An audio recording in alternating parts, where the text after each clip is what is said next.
शिव ने अपने गीले बालों को एक हाथ से ऊपर किया और आंखें मीचते हुए कहा, how can I do that? यह तुमने क्या कर दिया शिव?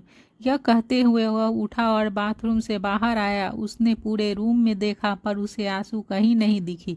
वह बालकनी से वापस अपने रूम में चला गया। उधर ब्रेकफास्ट टेबल पर जहां सब ब्रेकफास्ट कर रहे थे तो वहीं दो लोग वहां से गायब थे। कियान ब्रेकफास्ट करके जाने लगा तो राहुल भी उसके साथ जाने लगा। तभी उसने जाते हुए बिना राहुल की तरफ देखे कहा, तुम्हें नहीं लगता तुम कुछ? उसने अभी इतना ही कहा था कि तभी राहुल ने उसकी बात को पूरा करते हुए कहा, सॉरी सर, मैं उस दिन ही बताने वाला था पर उस दिन ही कॉलेज वाला इंसिडेंट हो गया था।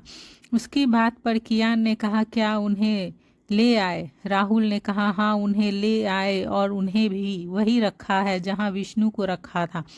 उसकी बात पर कियान ने विला से निकलते हुए कहा, I want to meet him right now. Rahul के ओके कहना और कार का डोर ओपन कर दिया।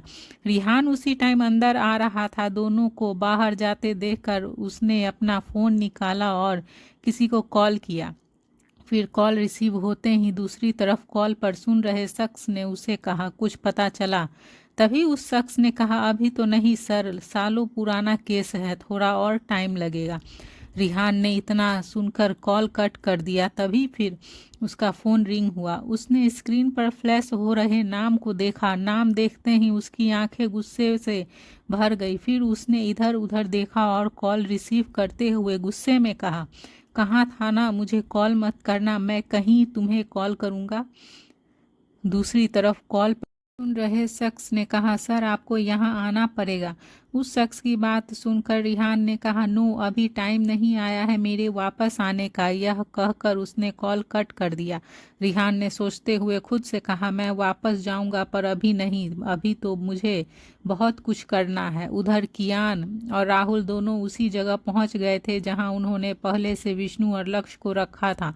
कियान एक रूम में चेयर पर बैठा था और उसके सामने वाली वॉल पर एक व्यूइंग ग्लास लगा हुआ था जहां से वह उस रूम में अटैच दूसरे रूम में बैठे आदमी को देख रहा था।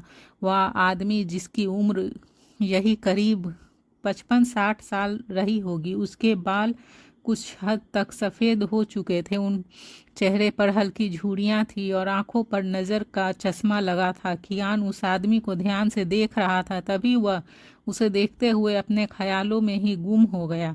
एक 4 साल के बच्चे ने ड्राइवर की यूनिफॉर्म पहने 30 साल के आदमी से कहा, क्या अंकल आप भी हर रोज़ टाइम से आ जाते हो और आपकी वजह से मुझे भी स्कूल जाना पड़ता है? ड्राइवर उस छोटे से बच्चे की बात सुनकर हंसने लगा और तभी उसने झुक कर उस बच्चे को अपनी गोद में उठा लिया और उसको गाल पर किस करते करके उसे कहा, छोटा साहब, स्कूल जाना पढ़ाई करना ये तो अच्छे काम है, फिर आप स्कूल क्यों नहीं जाना चाहते? वहाँ तो आपकी उम्र के बहुत सारे बच्चे हैं जिनके साथ आप खेल भी सकते हो।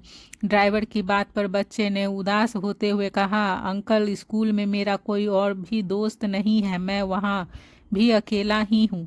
उसकी बात पर ड्राइवर ने उस बच्चे को समझाते हुए कहा, कोई दोस्त नहीं है तो बन जाएगा, पर स्कूल तो आपको जाना ही पड़ेगा छोटे साहब, वरना मैडम और बड़े साहब आपको और मुझे दोनों को डांट लगाएंगे। क्या आप चाहते हैं वे दोनों हमें डांटे? ड्राइवर के पूछने पर बच्चे ने न में सिर हिला दिया। तभी उस आदमी ने फिर से कहा, चलो फिर जल्दी से स्कूल चलते हैं, फिर बड़े साहब को ऑफिस भी जाना है। कियान अभी अपने ख्यालों में ही था कि तभी वह राहुल की आवाज़ सुनकर अपने ख्यालों के दुनिया से बाहर आया। मैं आपसे आखिरी बार पूछ रहा हूँ, बताइए 24 साल पहले क्या हुआ था? राहुल ने जब उस आदमी से यह सवाल किया तो कियान भी उसे घूरने लगा। वह अभी भी वही बैठा था और उस वेविंग ग्लास से उस आदमी और राहुल को देख रहा था। जब राहुल के बराबर पूछने पर उस आदमी ने कुछ नहीं कहा तो कियान ने सब्र का बांध टूट गया और वह उठकर उस रूम से निकलकर सीधा उस रूम में चला गया जहां वह आदमी था। कियान को अपने सामने देखकर वह आदमी कुछ चौंक सा गया था। कियान को सब जानते थे। मैगजीन के फ्रंट पेज पर हमेशा ही उसकी फ़ोटो छपती थी। कियान ओबरॉय कौन था यह सब जानते थे, अगर कुछ नहीं जानते थे तो वह थी उसकी कहानी।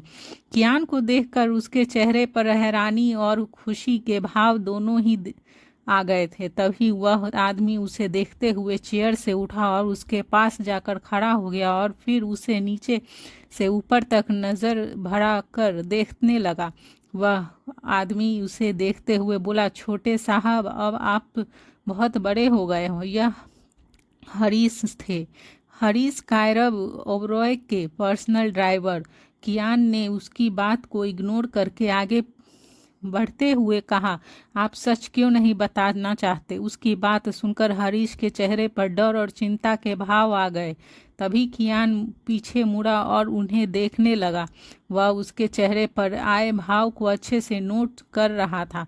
तभी हरीश ने थोड़ा डरते हुए कहा, आप किस बारे में बात कर रहे हैं छोटे साहब? उसकी बात पर कियान ने एरोगेंट कहा, मैं 4 साल का छोटा बच्चा नहीं हूँ।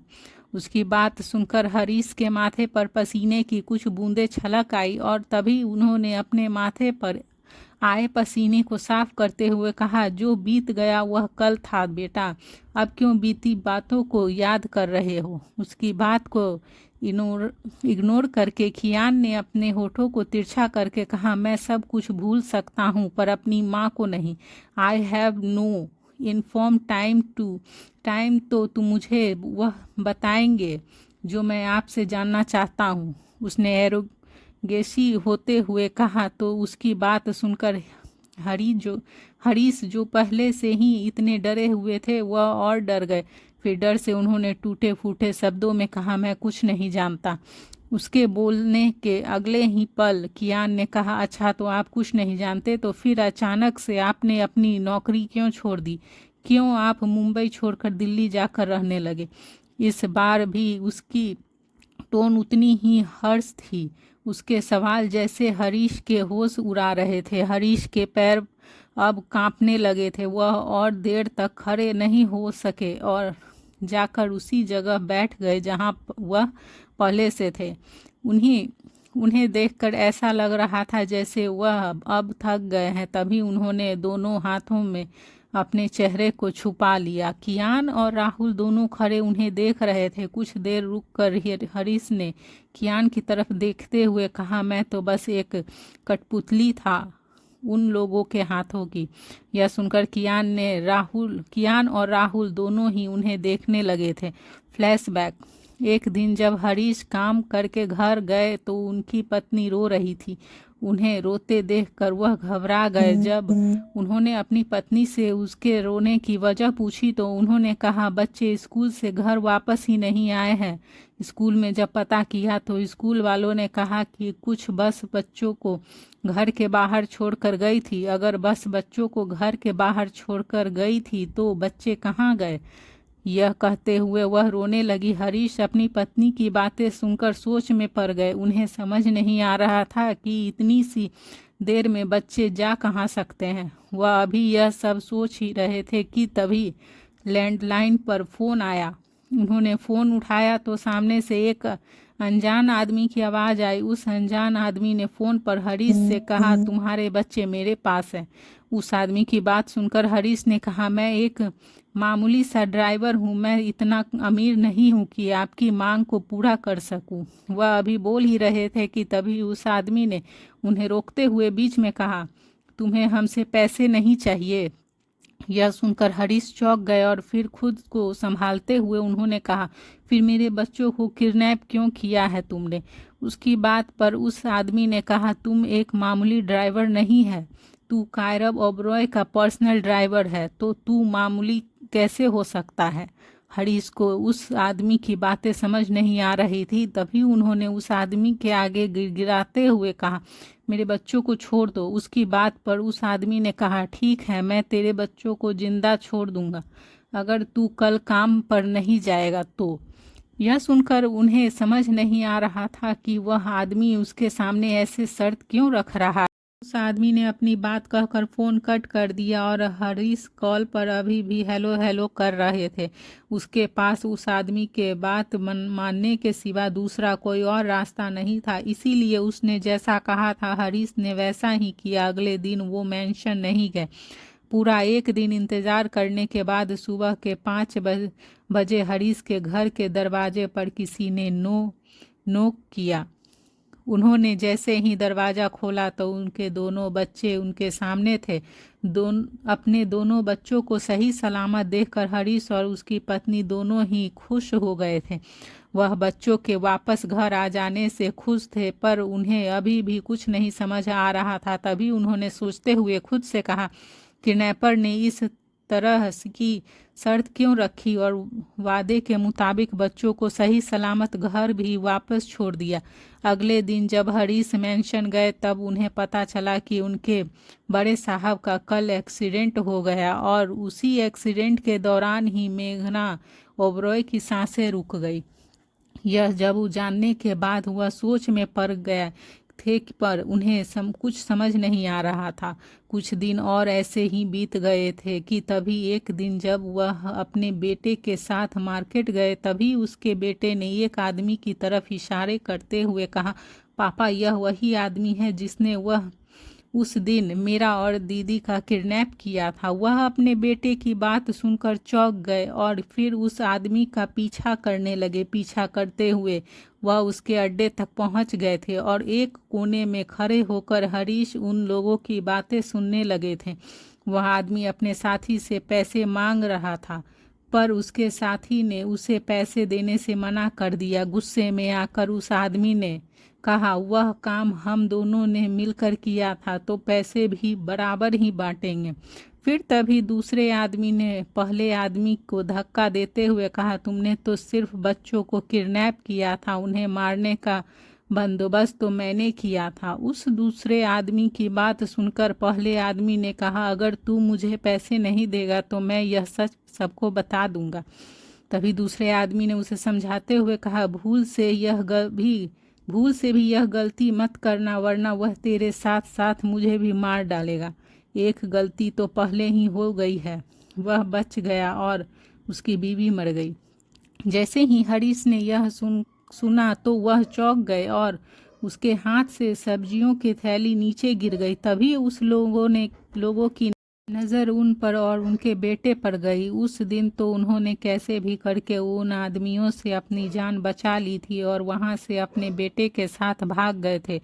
वह यह सारी बातें कायरव को बताना चाहते थे, पर उस तक पहुंचने के हर रास्ते को उन लोगों ने बंद कर दिया था। और तभी हरीश ने खुद को और अपनी फैमिली को बचाने के लिए पुणे छोड़ दिए और दिल्ली आ गए।